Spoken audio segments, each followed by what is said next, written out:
You need to be able to explain your findings and recommendations and or work completed to the homeowner or the business owner, whoever it may be, in a way that they understand and they can explain it back to you.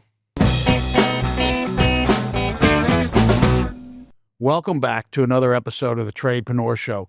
Patrick Summers here, doing what I love, talking all things trades, talking to technicians, talking to business owners.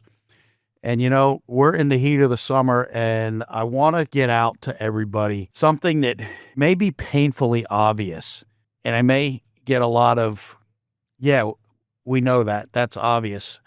However, I will tell you, as obvious and as common sensible as what I'm going to talk about is, I cannot tell you how many times in my own operation and in other operations I've visited to, other business owners I've talked to, and in talking with technicians, I discover that this issue is rampant.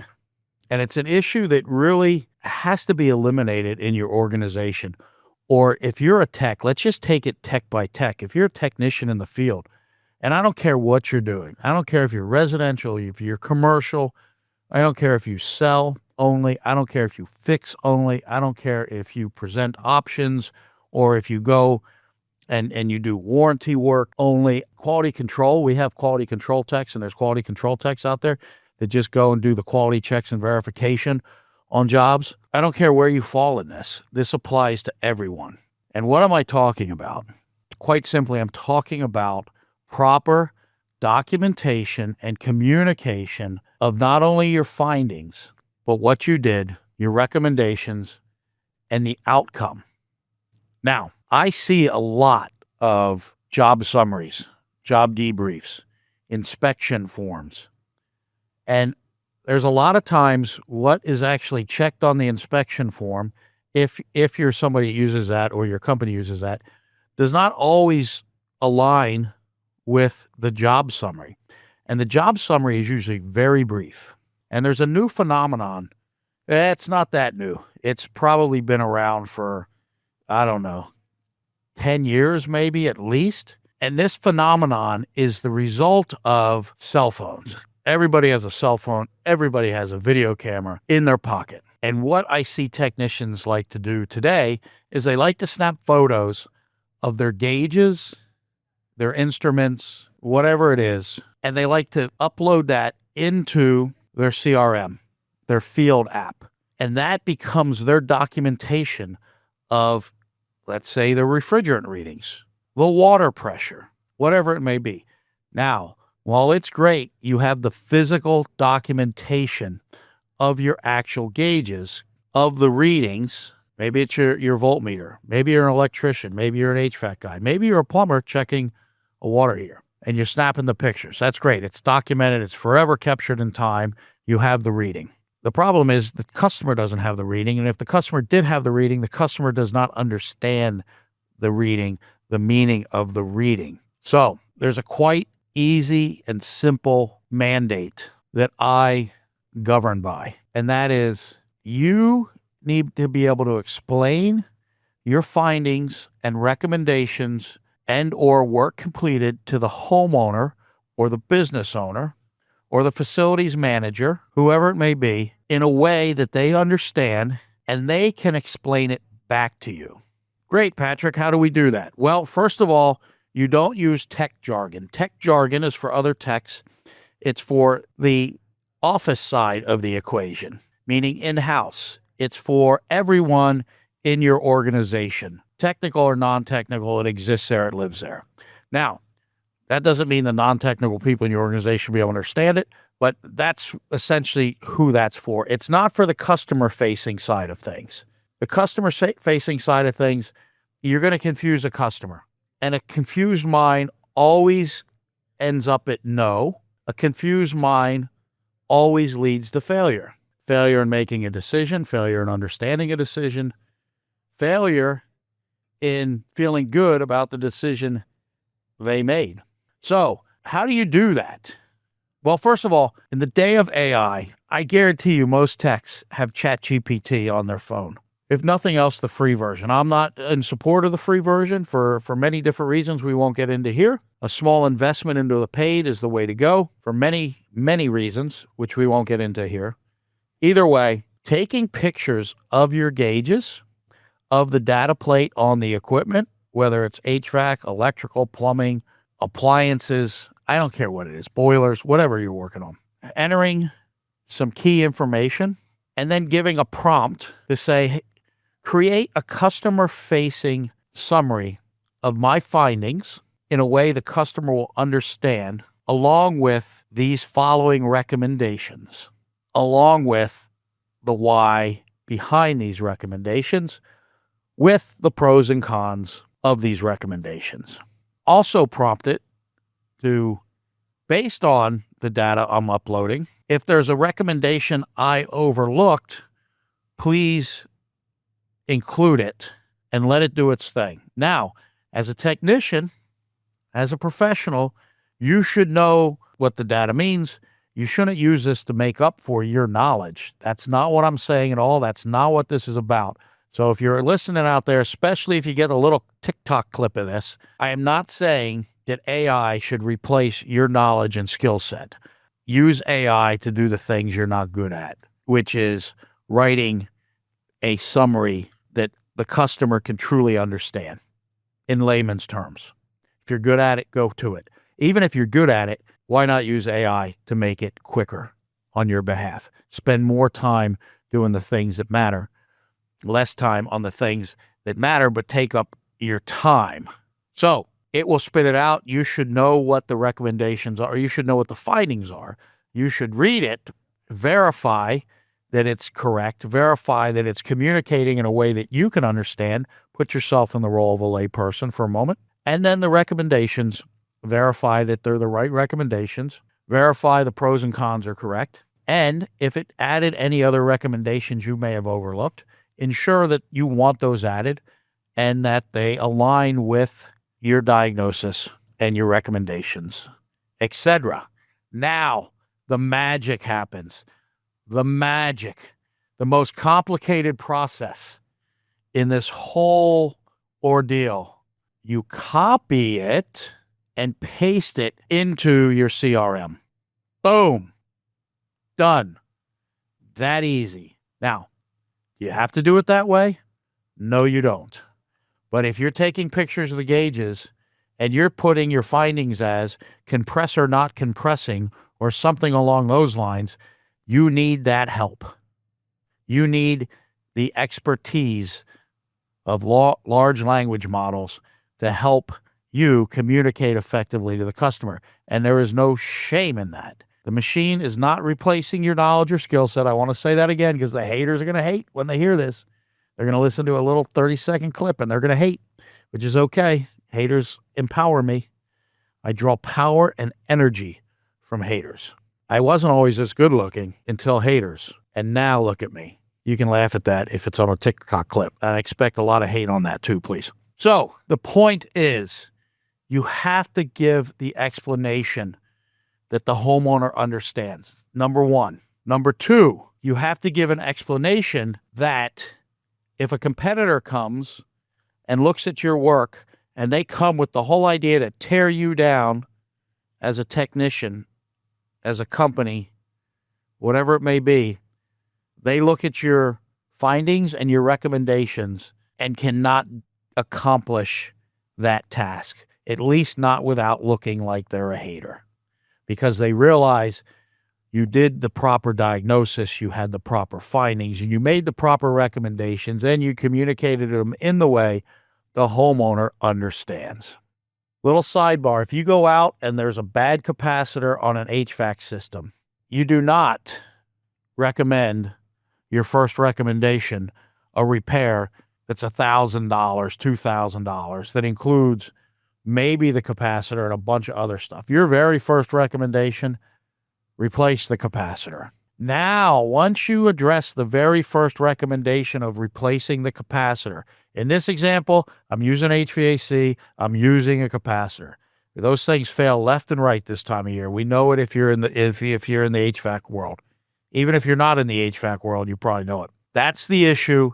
That's the first recommendation. Once you do that, you have now earned the right to make additional recommendations to improve the system, to address other things that are concerning to you, to address things that you believe could improve the safety, comfort, and efficiency in that order of their home, including considering replacement, but only after you make the recommendation to fix the must, should, could, made popular by one of the trade groups out there, Certain Path. Must, should, could. You must do this. If you don't do this, your system will not operate, or will not operate for long, or will not operate the way it should, or will cause you issues. Should. You should do this, which includes doing what must be done and these other issues that are of concern to me as a professional technician. Could. You could also improve your indoor air quality, replace your system, replace your ductwork, relocate the condenser, whatever. Just make sure it aligns with something that's realistic and in alignment with the things you discovered with the homeowner, but you must document it. See, at the end of the day, everything must be documented. It must be documented in alignment with what's going on with the system or systems, whether it's an electrical system, a plumbing system, HVAC system, a roofing system, the driveway, the landscaping, the irrigation system, whatever it may be. Make sure you solve the customer's problems. That's what you're there for. Make sure you document it properly so they understand it. And here's the magic. And you're going to have to role play this, and you're going to have to think on this. And I know role playing is evil for technicians. They don't like role playing. They like video games, but they don't like role playing. You have to be able to communicate to the homeowner technical jargon in non-technical jargon terms. I'm going to give you one that I use to describe refrigerant. Mrs. Jones, do you understand how an air conditioning system works? How the refrigerant removes the heat from your home? No, Patrick, I don't. How does it do that? That's how Mrs. Jones sounds, I expect. Well, listen, Mrs. Jones, imagine I got a 5-gallon bucket right here, and it's filled with water. And over here, I got a 5-gallon bucket that's empty. Now, this bucket represents the indoor component, what we call the evaporator coil, inside your home. And this empty bucket represents the outdoor unit, the condenser, outside your home. The water represents the heat inside your home. And this sponge I have here, this big peanut-shaped sponge that you can get to wash your car with, represents the refrigerant. All refrigerant does is it transfers the heat from inside the house to outside the house or the building, the structure, whatever. Now, if I dip it into this bucket of water and I absorb the water, in this case, heat, and I take it to the condenser and I wring it out into the atmosphere, that's all that's happening. That's how it works in the most simplistic terms I can come up with for you. Now, your system happens to be low on refrigerant. Now, imagine I tear this sponge in half, throw the other half aside, and I only have half of this sponge, and I dip it in the bucket of water/heat, and I pull it out and I wring it out, squeeze it out in the outdoor bucket, the condenser, where it releases into the atmosphere. With half of a sponge, am I going to be more efficient at removing the heat or less efficient? Well, Patrick, I think you're going to be less efficient. Again, that's Mrs. Jones' voice. You're right. We're going to be less efficient. And that's what's happening with your system right now, Mrs. Jones. You are low on refrigerant, so it would be like trying to move the water from one bucket to another bucket with half of the sponge. Now, that was a simple explanation I did for explaining refrigerant to somebody that knows nothing about air conditioning or how it works. You have to have those analogies for everything you do, or the majority of the things you do. You have to be able to explain it in layman's terms for any of the trade you're in. Because if we use technical jargon, now technical jargon makes us feel really pompous and cool, right? It's great when you're having a beer and you're talking about your day with your fellow tradesmen. It's not good when you're talking to a homeowner. they know you know what you know. They know you're an expert in your field. That's why they called you. They certainly hope you are. They wouldn't let you in the home. They wouldn't trust you if they thought you weren't. So you don't have to prove to them that you're an expert. You have to prove to them that you can communicate and ensure that they understand what it is you're communicating so that they can make the right decision. And the better you can do that in communicating to them and documenting it and recording it, the better you will build trust and likability. And the better you will be able to be at being their advocate. Very, very, very important. So practice your analogies, come up with your analogies, do ones that work for you, do the same ones every time because you don't want to complicate. There's no reason to complicate it.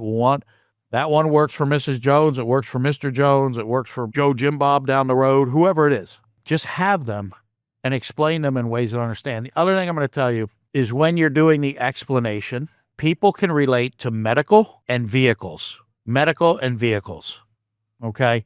So if you can relate something to blood pressure or a doctor's visit or a car overheating or being broken down on the side of the road, whatever it may be, they know their health. They go to doctors. They drive a vehicle. They go to mechanics. They can relate to those things. So now here's the tactic that works very, very well in helping a customer understand. When you have it written down properly, you have pictures, and ideally, if you have the part itself, if I'm going to show a homeowner a capacitor that's bad, I'm going to have them hold my gauge, my electric meter, my voltmeter, and I'm going to have them read to me what the microfarad is and what the plus or minus is. And then I'm going to put my probes on the capacitor, and I'm going to have them read me what it reads. Now, obviously, I've already tested it, and I'm going to ask them, what does it read? And they're going to tell me. I'm going to say, is that plus or minus at the range? Well, it's outside the range. It's below it by at least 10%. Great. Let me explain to you what a capacitor does. I've written it here, but let me just explain a scenario. And I'll give you, here's a little cheat, little bonus. I use the capacitor explanation when you watch the old movies, the old planes, and a guy has to go out and spin the propeller to get the plane started. That's the capacitor. The capacitor is a little guy that goes out and has to spin the propeller to get those old planes started. I also use an analogy of a basketball on my finger. The basketball is the motor, and my hand is the capacitor, getting the ball started, okay?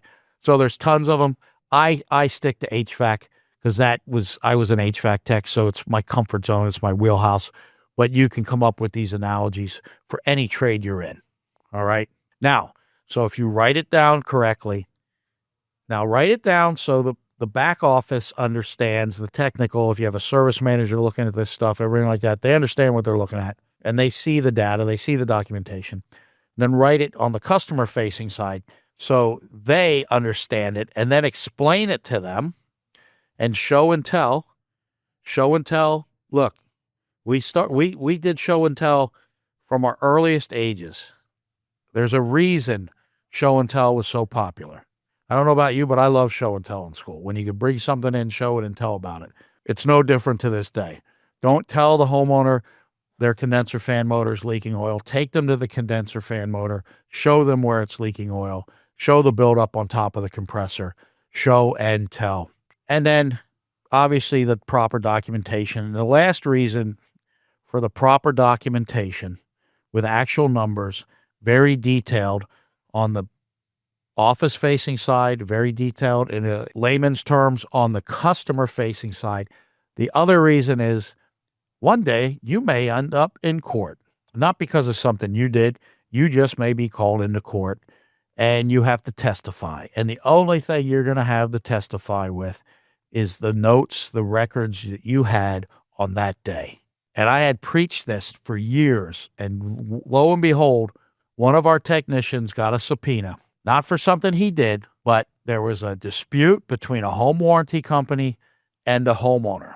And he was called to testify to his maintenance visit, which was done 3 years earlier. And he was called on behalf of the homeowner. And all he had was the notes from 3 years ago, the call record. And let me tell you something. He couldn't remember a whole lot. and his notes did not help him a whole lot. So keep those things in mind. You're a professional. Act like a professional. If you're a service manager, hold your technicians to the standards of a professional. It's your duty. It's your moral obligation. And it's the right of the customer to have somebody held to those standards. They're inviting you into their home. They're trusting you. So don't fail them. Take pictures.